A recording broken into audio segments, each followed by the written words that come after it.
क्या समय में यात्रा करना संभव है? क्या हम समय यात्रा करके अपने भूत भविष्य को बदल सकते हैं?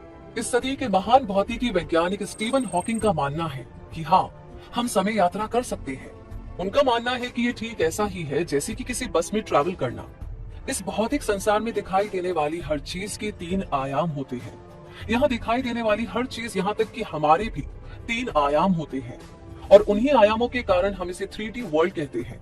ये 3 आयाम हैं लंबाई, चौड़ाई, ऊंचाई। दिखाई देने वाली हर चीज की 3 लंबाई होती है। हर चीज की ये 3 लंबाई हमें दिखाई देती है, लेकिन इसके अलावा एक लंबाई और होती है जो हमें दिखाई देती है, लेकिन हम उसे कम महत्व देते हैं। किसी भी वस्तु की लंबाई, चौड़ाई और ऊंचाई के अलावा समय नाम की एक लंबाई और होती है।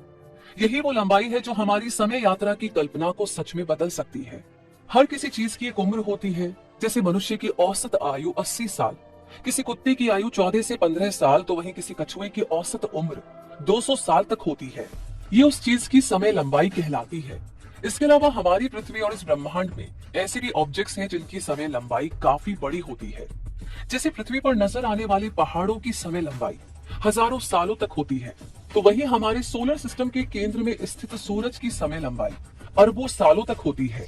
अब हम समय लंबाई यानी किसी भी चीज के चौथे आयाम के बारे में समझ तो गए हैं, लेकिन अब सवाल ये है कि ये चौथा आयाम यानी कि समय की लंबाई पृथ्वी पर या हमारे दैनिक जीवन में भी होती है या नहीं। तो इसे आप एक साधारण से उदाहरण से समझ सकते हैं। मान लीजिए आप कहीं पैदल जा रहे हैं। जिस रास्ते पर आप पैदल जा रहे हैं उसका रास्ता सीधा है। इससे आपको एक आयाम यानी लंबाई मिलती है। अब आपके रास्ते में एक घुमाव आता है और आप उस घुमाव में घूम जाते हैं।